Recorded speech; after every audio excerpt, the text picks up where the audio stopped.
नमस्कार friends, one day cracker में आप सभी का स्वागत है। मैं आशा करता हूँ आप सभी स्वस्थ होंगे और मस्त होंगे।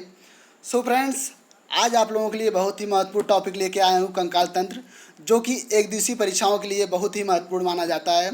इससे आपके बहुत ही महत्वपूर्ण प्रश्न पूछे जाते हैं। तो इसमें प्रश्नों की शुरुआत करने से पहले आप लोगों को कुछ इंपॉर्टेंट पॉइंट्स बताऊँगा, उसके बाद प्रश्नों पर चर्चा होगी। यह चैप्टर जो है बहुत ही महत्वपूर्ण माना जाता है। तो फ्रेंड्स, आपको वीडियो अगर अच्छा लग रहा हो तो लाइक करें, शेयर करें और सब्सक्राइब करना ना भूलें। तो आइए पहले इंपॉर्टेंट पॉइंट जान लेते हैं। आपके इंपॉर्टेंट पॉइंट क्या हैं? पहला पॉइंट है, कंकाल तंत्र के अध्ययन को क्या कहते हैं? ऑस्टियोलॉजी कहते हैं। कंकाल तंत्र के अध्ययन को ऑस्टियोलॉजी कहते हैं। दूसरा क्या है? कंकाल तंत्र हमारे शरीर के भीतरी अंगों जैसे स्पाइनल कार्ड, हृदय और लीवर इसकी रक्षा करता है। ठीक है। कंकाल तंत्र जो है लाल रक्त कणिकाओं का निर्माण करता है। और कंकाल तंत्र जो है इसमें बता दें, जो लास्ट पॉइंट इसमें पहले बता दें, उसके बाद ये बताएंगे कि मानव शरीर का ढांचा हड्डियों का बना होता है। हड्डियों के ऊपर मांसपेशियां होती हैं, इसी कारण हम हड्डियों को हिला डुला सकते हैं। ठीक है। और हमारे शरीर में हड्डियों की संख्या कितनी होती है? 206 होती है। और बाल्यावस्था में हमारे शरीर में हड्डियों की संख्या 208 होती है। और हमारे शरीर में कुल कितनी मांसपेशियाँ होती है? 656 होती हैं। ठीक है फ्रेंड्स, ये रहे बहुत ही महत्वपूर्ण पॉइंट्स जो कि बेसिक है कंकाल तंत्र चैप्टर के। आइए प्रश्नों पर चर्चा करते हैं। आप लोगों को अच्छी तरह से समझ में आएगा कि किस प्रकार के इसमें प्रश्न बनते हैं। तो ठीक है फ्रेंड्स, आइए प्रश्नों पर चर्चा करते हैं। आपका पहला प्रश्न क्या है? मनुष्य के शरीर में कुल कितनी हड्डियां होती हैं? जैसा कि मैंने इंपॉर्टेंट पॉइंट में आपको बताया कि मनुष्य के शरीर में हड्डियों की संख्या कितनी होती है? 206 होती है। तो इसमें आपका ऑप्शन कौन सा सही होगा? बी वाला सही होगा कि मनुष्य के शरीर में हड्डियों की संख्या कितनी होती है? 206 होती है। और बाल्यावस्था में मनुष्य में हड्डियों की संख्या कितनी होती है? 208 होती है। ठीक है फ्रेंड्स, आइए अगले प्रश्न चलते हैं। अगला प्रश्न क्या है? अगला प्रश्न क्या है? मानव शरीर में सबसे लंबी अस्थि होती है। इसमें पूछा है मानव शरीर में सबसे लंबी अस्थि क्या होती है। तो आप जानते होंगे कि हमारे शरीर में सबसे लंबी अस्थि जो है जांघ की हड्डी होती है। ठीक है। इसको उरोअस्थि कहते हैं, इंग्लिश में फीमर कहते हैं। ठीक है। तो इसमें आपका ऑप्शन सी वाला सही होगा। उरोअस्थि जो है हमारे शरीर की सबसे लंबी अस्थि होती है। ठीक है फ्रेंड्स, अगले प्रश्न चलते हैं। अगला प्रश्न आपका क्या है? हमारे शरीर में कितनी मांसपेशियाँ होती हैं? जैसा कि मैंने इंपॉर्टेंट पॉइंट में आपको बताया था कि हमारे शरीर में मांसपेशियों की संख्या कितनी होती है?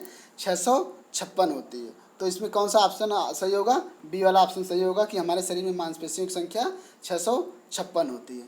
ठीक है फ्रेंड्स, आइए अगले प्रश्न चलते। अगला प्रश्न आपका क्या है? कौन सा भाग हाथी के गजदंत के रूप में बदलता है?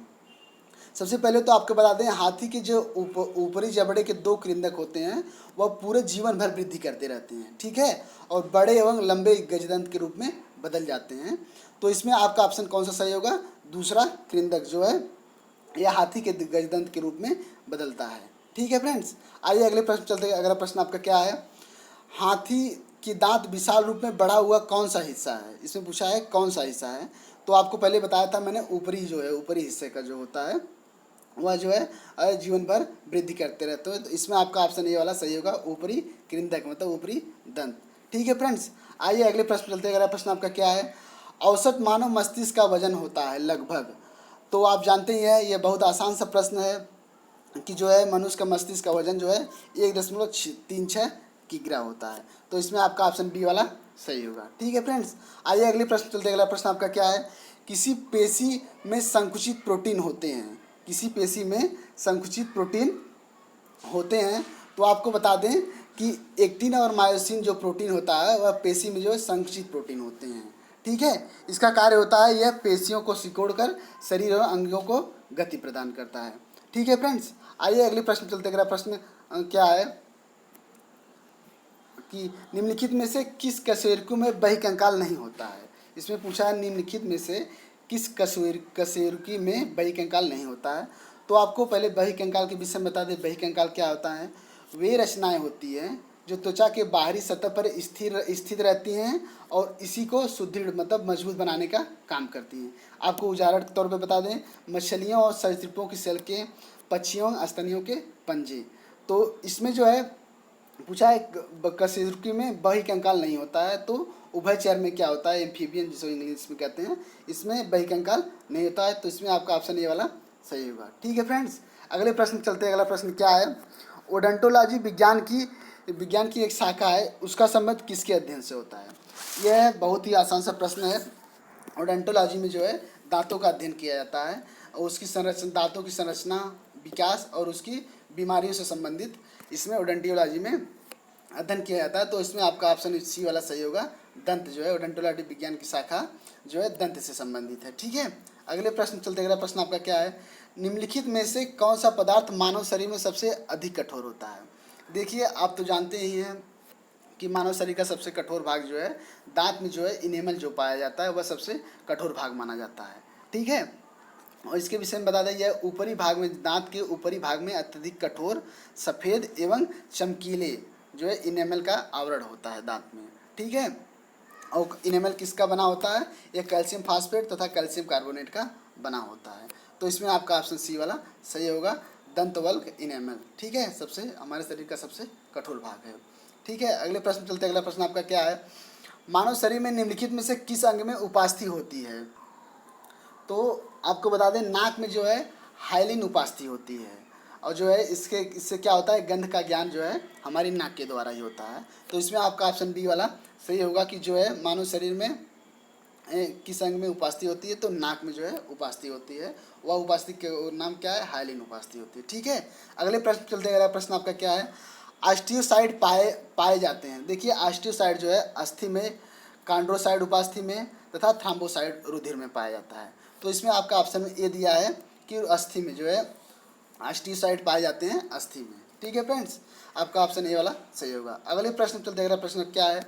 मनुष्य के मध्य कान की गुहा में कड़ अस्थियों के अतिरिक्त और क्या होता है? इसमें पूछा है कि मनुष्य के कान की गुहा में कड़ अस्थियों के अतिरिक्त और क्या होता है? तो जो और होता है, क्या होता है? वह वायु होती है। ठीक है, तो इसमें आपका ऑप्शन ए वाला सही है। अगले प्रश्न चलते। अगला प्रश्न आपका क्या है? निम्नलिखित में से कौन सी संधि जोड़, मतलब ब्रैकेट में दिया है जोड़, कोर संधि है? तो देखिए, स्कंध जो संधि होती है उसको कोर संधि कहते हैं। इसमें आपका ऑप्शन सी वाला सही है। ठीक है फ्रेंड्स, आइए अगले प्रश्न चलते। अगला प्रश्न क्या है? कान की कितनी हड्डियाँ होती है? देखिए, जैसा कि आप जानते हैं कि मनुष्य की कान जो है में 3 हड्डियाँ होती हैं। कौन कौन से? मैलियस, स्टेपिज और इनकस। और स्टेपिज को हमारे शरीर की सबसे छोटी हड्डी माना जाता है। और देखिए, हमें जो है मनुष्य में जो है 2 कान पाए जाते हैं, तो एक कान में 3 हड्डी होती है। तो इसमें पूछा है कान की कितनी हड्डियाँ होती हैं? तो कान में 6 हड्डियाँ होती हैं। तीन एक एक कान में जो है 3 हड्डियाँ पाई जाती हैं। और आपको बता दें कि बाह्य कर्ण तथा अंतःकर्ण में हड्डियाँ नहीं पाई जाती हैं। ठीक है फ्रेंड्स, तो इसमें हड्डियों की संख्या कितनी होगी? 6 होगी। आइए अगले प्रश्न चलते हैं। प्रश्न आपका क्या है? शरीर की सर्वाधिक प्रबल अस्थि होती है। देखिए, शरीर की सबसे प्रबल अस्थि जो है जबड़े में पाई जाती है। ठीक है, आपको बता दें कि चेहरे की हड्डियों में यह सबसे बड़ी और शरीर की समस्त हड्डियों में सबसे मजबूत होती है। तो इसमें आपका ऑप्शन बी वाला सही होगा। तो फ्रेंड्स, आज के ये कंकाल तंत्र के ये बहुत ही महत्वपूर्ण प्रश्न रहे जो कि आपको एक दिवसीय परीक्षाओं में पूछे जाने वाले हैं। इससे आपको क्वेश्चन मिलना ही मिलना है, इससे बाहर नहीं जाने वाले हैं। ठीक है फ्रेंड्स, और आपको बता दें क्या जो है बायोलॉजी का बहुत ही महत्वपूर्ण चैप्टर है। ठीक है, तो फ्रेंड्स, आपको वीडियो अच्छा लगे तो लाइक करें, शेयर करें, सब्सक्राइब करें और मैं अगले चैप्टर के साथ अगले वीडियो में आपको मिलूँगा। तब तक के लिए बहुत बहुत धन्यवाद।